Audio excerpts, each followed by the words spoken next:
What's up, college football addicts? Today we're going to talk about the future of the ACC and some recent news that has reignited the conference realignment discussion.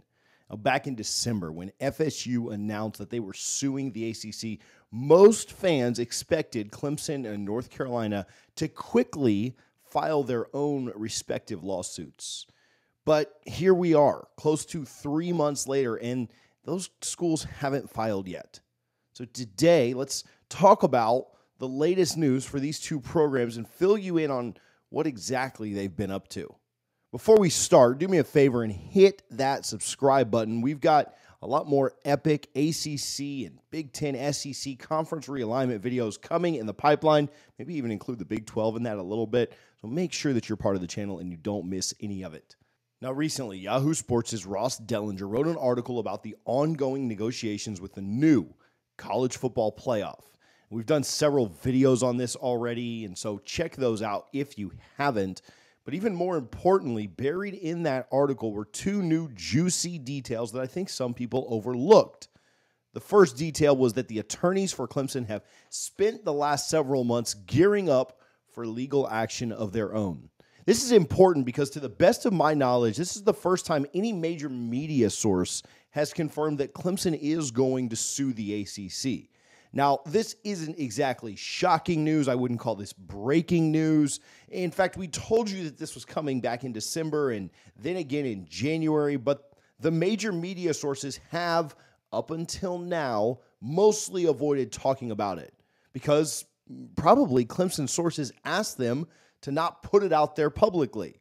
Well, luckily, Clemson sources have taken the next step, taking the muzzle off of the media. This is a clear sign that they are preparing their fan base for what's coming. As far as what I think about the news coming out about Clemson, this is, again, what we expected. This is the way that we thought it would go. And what it probably does is it probably cements in folks' mind that this was the only realistic option. I think when Florida State came out and said, hey, this is what we're doing, they had that Board of Trustees meeting, they shocked the world. I think people kind of thought that they were crybabies. People thought that they were only out for themselves. They didn't care about this. They didn't care about that. They didn't care about the conference that gave them a chance to shine. They didn't care about any of those things. They only cared about themselves. And what I think Clemson and others maybe joining in the fight shows you is that the situation in the ACC truly is untenable. And Florida State maybe isn't so much the bad guy. Once Clemson and North Carolina and others jump on board, it validates what Florida State did. And it makes escape for all of these teams a little bit easier. The second detail from this Ross Dellinger article was further confirmation that ESPN has the power to unilaterally end the ACC in 2027. Now, in case you forgot, Florida State revealed this information when they filed their case against the ACC in December. But a lot of people who were skeptical and thought that FSU may have just been blowing smoke about this are now being proven wrong. Not us, though. I told you guys that this was real, and the fact that the ACC remained silent and didn't immediately throw water on that fire made it very clear just how real the threat was. Well, here we sit now. This is the second major media source to confirm that ESPN has the complete power to end the ACC. This first began with Josh Pate, but to make things even more exciting, not only did Ross confirm that ESPN has this power, but he also confirmed the date that they have to execute this power by. Per Ross Dellinger of Yahoo Sports, ESPN must exercise their option by February of 2025, and it would take effect in 2027. Guys, we are less than 12 months from that date. So, there you have it. We have a definitive timeline on the ACC's destruction. As far as what this means, in my opinion, the Florida State Seminoles, the Clemson Tigers, and potentially others are only in this conference for so much longer. And what does that end up meaning for the conference? Are they able to salvage this conference? Are they able to turn it back into what basically the Big East is in hoops? I don't know. I don't have a great answer for you. I know that the leadership in the ACC has not been very strong. I know that you would hope and you would think that they would have tried to prevent some of the firestorm that's happened over the last 12 months, but I don't know if they're even close to competent enough to get these things done. It's not really Jim Phillips' fault. He inherited a sinking ship, but he certainly has done nothing to help that sinking ship in any way or the passengers aboard it. What ends up happening here? I think it's very likely that by this August, we have some details on who will and who won't be in the ACC in 2025. But at the very least, 2025 will absolutely be the last year that teams like Florida State and Clemson are in the conference. I'd be shocked if they played another year past that. And my gut still says that 2024 is likely their last year here. Finally, I wanted to touch a bit on why Clemson and North Carolina haven't already filed their cases against the ACC. Now, I do want to make this pretty clear. This has nothing to do with Clemson and North Carolina getting cold feet or being scared of filing.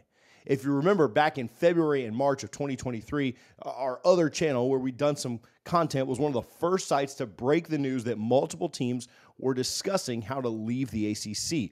In fact, 7 ACC schools met to discuss the possibility of disbanding the conference and other potential exit strategies to escape the ACC's grant of rights. Those 7 schools were FSU, Clemson, Miami, North Carolina, NC State, Virginia, and Virginia Tech. Now, Florida State and Clemson were leading the pack, but North Carolina was not that far behind. And it was clear that they were the 3 most disgruntled and valuable programs seeking a new conference.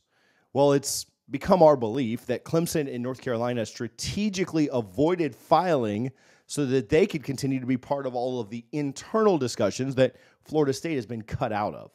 They're essentially acting as a Trojan horse from the inside, gathering details and sharing information with FSU while preparing their own legal battles, knowing everything that is happening from the ACC side too. They're aware of every legal strategy being deployed. In addition, they are retaining their voting rights, which the ACC has claimed that FSU has supposedly lost by suing them. Also, keeping their voting rights could prove important. Clemson and North Carolina hope to prevent certain teams in the ACC, like maybe Wake and Boston College, who are worth a tenth of the value, from doing something stupid in a last-ditch effort to save themselves from this guaranteed destruction. The goal is to keep these tiny programs fighting for their Division I lives from making this more legally complex. So the bottom line is this: over the last several years of covering the ACC, I've heard from a lot of people who thought it would be impossible to escape the grant of rights. And we've heard from a lot of people out there who tell you that this case is going to drag on for years. In fact, there are still people thinking that this is going to take years and years and years to unfold. In fact, this time last year, the vast majority of the major media was repeating the company line, that they just couldn't see any way that FSU could escape. And all this time, I've tried to tell you guys that they were dead wrong. And that timeline was going to be much, much shorter than people realize. Since the very first video I did on this back in February of 2023, nearly everything we've reported on the ACC's demise has come to pass. And we're going to repeat something we told you a few videos ago. Because of ESPN having the power to unilaterally end the ACC, this isn't going to play out over years. In fact, like I've continued to repeat, I don't even think that this takes until February of 2025 to play out. The threat of what ESPN can do will expedite absolutely everything.